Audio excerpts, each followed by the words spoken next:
నమస్తే, welcome to YoYo TV. So ప్రస్తుతం మనం ఖైరతాబాద్ గణేష్ దగ్గరికి అయితే వచ్చేసాము.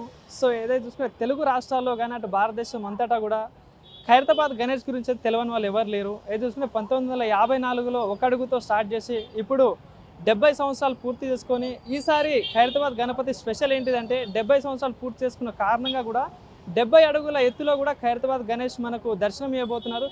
ఏది చూసుకుంటే శ్రీ సప్తముఖ మహా శక్తి గణపతిగా మనకి ఈసారి దర్శనం ఇవ్వబోతున్నారు మహాగణపతి. ఒకసారి మరి ఆ పనులు ఎంతవరకు వచ్చాయి, ఎందుకంటే గత నెల రోజులుగా కూడా పనులన్నీ స్టార్ట్ చేశారు ఇక్కడ. సో మరి ఆ పనులు ఎంతవరకు వచ్చాయి, ఎంతవరకు పూర్తయ్యాయని కూడా ఒకసారి ఇక్కడ విజువల్స్ ఒకసారి మనం చూసుకొని తెలుసుకుందాం. రండి నాతో పాటు.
సో రైట్, చూసారు కదా, మహాగణపతి అయితే దగ్గర 40 నుండి 50% పనులు అయితే పూర్తి అయిపోయాయని కూడా ఇక్కడ ఉన్న కమిటీ మెంబర్స్ చెప్తున్నారు. ఒకసారి చూసుకుందాం మనం కూడా.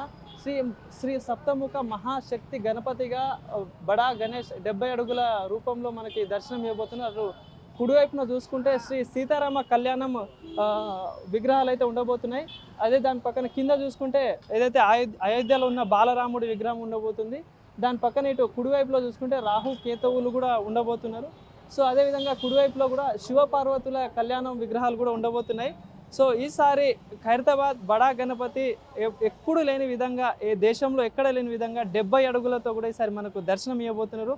సో ఏదైతే తెలుగు రాష్ట్ర ప్రజలు కూడా అందరూ వచ్చి ఈ 11 రోజుల మహాగణపతి ఉత్సవాల్లో పాల్గొని దర్శనం చేసుకొని సుఖ సంతోషాలతో ఈసారి గణపతిని దర్శనం చేసుకొని చూసుకుంటారని కూడా కోరుకుంటున్నాము.